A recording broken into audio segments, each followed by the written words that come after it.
চরণে প্রণাম, গুরুদেব এবং সর্বোপরি শিলা প্রভুপাদের চরণে প্রণাম নিবেদন করি, কৃপা আশীর্বাদ প্রার্থনা করি। আজকের আমাদের ভাগবতম প্রথম স্কন্ধের 6ষ্ঠ অধ্যায়। তো আজ আমরা 27 নম্বর শ্লোক পড়বো। তো আমাদের সময় খুব কম রয়েছে। তো আমরা দেখলাম যে আমরা শ্রবণ করছি নারদ মুনির পূর্ব জীবনী ইতিহাস। তো এর আগে শ্লোকে দেখলাম তিনি বলছেন, আমি সামাজিক লৌকিকতা উপেক্ষা করে আমি ভগবানের সে দিব্য নাম কীর্তন করেছিলাম, পৃথিবী পর্যটন করেছিলাম, প্রচার করেছিলাম। সামাজিক ও লৌকিকতা অর্থাৎ ভগবানের কথা যখনই প্রচার করবেন, ভগবানের নাম যখনই করবেন, আপনাকে অনেক কথা শ্রবণ করতে হবে। এই নারদ মুনির কাছ থেকে স্টার্ট হয়েছে। অনেক কথা আপনাকে শুনতে হবে, লাঞ্ছনা গঞ্ছনা সহ্য করতে হবে আপনাকে। তো ভক্তি যোগে যখনই যুক্ত হবেন, আপনাকে বাড়ির লোকও ছাড়বে না, পাড়া প্রতিবেশীর লোকও ছাড়বে না, আপনাকে সহ্য করতে হবে। অনেক কথা বলবে বাড়ির লোকে, এই তিলক পড়া যাবে না, মাছ মাংস ধরে ধরে মা মাছ মাংস খাও নাহলে তোমার শরীর খারাপ হবে, এ সহ্য করতে হবে। আবার বাইরের লোকে, কি রে তুই বাবাজি হয়ে গেলি নাকি, এখন থেকে অনেক কথা আপনাকে সহ্য করতে হবে। পাড়া প্রতিবেশী এবং আত্মীয় স্বজন কেউ আপনাকে ছাড়বে না, আপনাকে সহ্য করতে হবে। তো হরিনাম কে করতে পারে? তৃণাদপি সুনিচেন তরোরপি সুষ্ণুনা অমানিনা মানোদেন চিত্তনিয়া সদা হরি। কিনা আপনাকে তৃণের মতো হতে হবে। তৃণ যেন পা দিলে নুয়ে যায়, আবার উঠেছে, তৃণের মতো আপনাকে সহ্য করতে হবে, ঘাসের মতো হতে হবে, সহ্য করতে হবে সব। যে সহে সেই রহে, তো সে সহ্য করতে হবে আপনাকে। সমস্ত কথা সামাজিক লৌকিকতা উপেক্ষা করতে হবে আপনাকে, অনেক লাঞ্ছনা গঞ্ছনা সহ্য করতে হবে। তো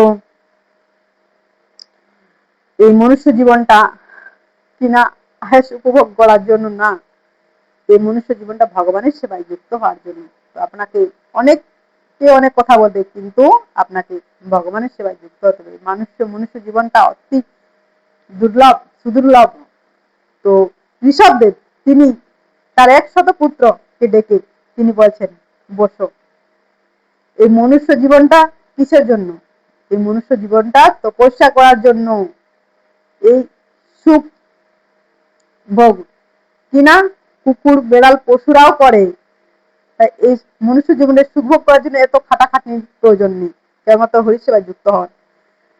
নাহং দেহ দেহ ভাজন কাম হরতে বীর ভুজাম যে তপো দিব্য পুত্রাকা যেন সত্যম সুখম অনন্তম। জাস্ট আমার শ্লোকটা মনে আসছে না, জাস্ট এরকমই।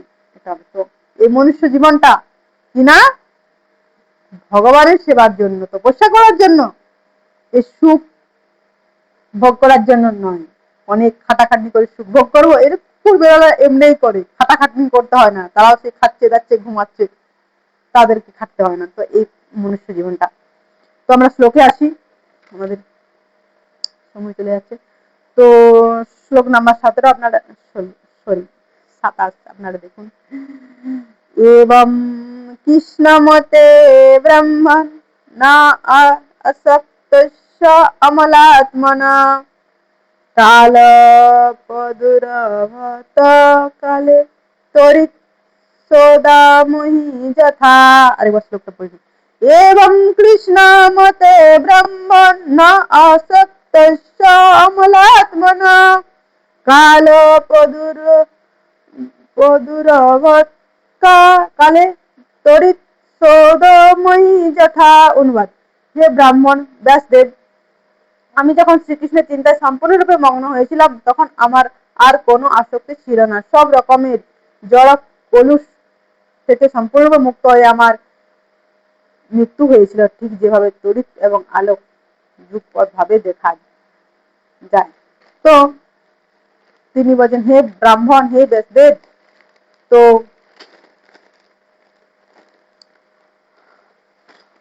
আমি সে কৃষ্ণ নাম কৃষ্ণ সেবা, কৃষ্ণ কথা প্রচার করে আমার জীবনে কৃষ্ণময় হয়ে উঠেছিল। আমি সমস্ত প্রকার কলুষ থেকে মুক্ত হয়েছিলাম। কিনা অমলা আত্মন, সমস্ত প্রকার কলুষ থেকে আমি মুক্ত হয়ে আমি আমার মৃত্যু হয়। আমরা এর আগে পড়েছি, সুনিতা সকন্থা কৃষ্ণ শ্রবণ, হ্যাঁ, পুণ্য শ্রবণ কীর্তনম হৃদয়ন্ত ভদ্রাণী বিদুনতি শ্রীচরণ। অর্থাৎ যখনই ভগবানের সেবায় যুক্ত হবেন, ভগবানের কথা শ্রবণ করবেন, ভগবানের কথা প্রচার করবেন, তখনই হৃদয়ের সমস্ত কলুষ কলুষ সরি হৃদয়ের সমস্ত আবর্জনা ধুয়ে মুছে সাফ হয়ে যাবে, কলুষ মুক্ত হয়ে যাবেন। আজ এই পর্যন্ত। হরে কৃষ্ণা।